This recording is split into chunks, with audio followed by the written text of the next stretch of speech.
নমস্কার বন্ধুরা, রমা কুকিংয়ে সবাইকে স্বাগত জানাই। কাঁঠাল আমরা সবাই কম বেশি খেয়ে থাকি, আর এই কাঁঠালের বীজ আমরা অনেক রকম রান্নাতে ব্যবহার করি। আমার আজকের রেসিপি কাঁঠালের বীজের ভর্তা। খুব সহজেই এবং খুবই সুস্বাদু এই রেসিপি কিভাবে তৈরি করব চলুন এই ভিডিওতে দেখে নেওয়া যাক।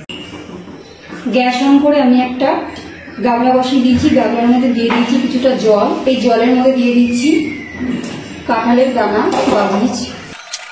এইগুলো আমি একটু সিদ্ধ করে নেব। কাঁঠালের দানাগুলো সিদ্ধ হয়ে গেছে, এবারে আমি এগুলোকে তুলে খোসা ছাড়িয়ে নেব। গ্যাস অন করে একটা কড়াই বসিয়ে দিয়েছি। কড়াইয়ের মধ্যে আমি কিছুটা সরষের তেল দিয়ে দিয়েছি। তেলটা গরম করে নিচ্ছি। তেলটা গরম হয়ে গেছে। এই তেলের মধ্যে দিয়ে দিচ্ছি দুটো শুকনো লঙ্কা, দিয়ে দিচ্ছি কালো জিরে, আর দিচ্ছি কয়েক কোয়া রসুন। একটু হালকা নাড়াচাড়া করে নিচ্ছি। এবার দিয়ে দিচ্ছি পেঁয়াজ, কাঁচা লঙ্কা।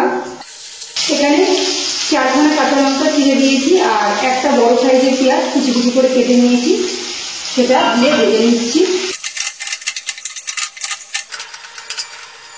পেঁয়াজ, রসুন, লঙ্কা আমি সবকিছু ভালো করে ভেজে নিয়েছি। এবার গ্যাসটা অফ করে দিচ্ছি। এবারে এখানে একটা নিয়ে নিয়েছি মিক্সি জার। এই মিক্সি জারের মধ্যে আমি যে কাঁঠালের দানাগুলো সিদ্ধ করে রেখেছিলাম সেইগুলো দিয়ে দেবো। এইগুলো আমি খোসাগুলো, সাদা খোসাগুলো ছাড়িয়ে ভালো করে শিলনোড়ায় একটু থেতো করে নিয়েছি। আপনারা চাইলে শিলনোড়ায় বেটে নিতে পারেন, আমি মিক্সিতে করে নিচ্ছি। এইগুলো দিয়ে দিচ্ছি, আর দিয়ে দিচ্ছি ভেজে রাখা পেঁয়াজ, লঙ্কা, রসুন, কালো জিরে, দিয়ে দিচ্ছি লবণ। এবার এটাকে আমি ভালো করে মিক্সিতে একটু পেস্ট করে আনবো। এর মধ্যে কোনো জল দেবো না, শুকনো শুকনো পেস্টটা করবো। মিক্সিতে আমি ভালো করে পেস্ট করে নিয়েছি। মিহি একটা পেস্ট তৈরি হয়েছে। এর মধ্যে কিন্তু আমি কোনো জল দিইনি।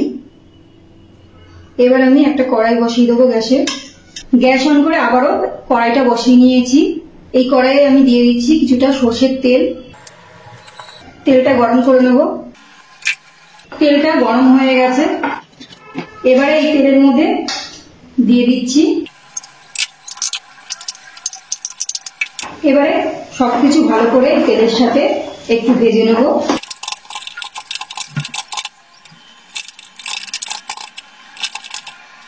খুব ভালো করে এটাকে আমি ভেজে নিয়েছি। দেখুন একদমই তেলটা টেনে নিয়েছে। এবারে আমি গ্যাসটা অফ করে দিচ্ছি। একদম ভাজা হয়ে গেছে, এর থেকে বেশি আর এটাকে ভাজতে হবে না।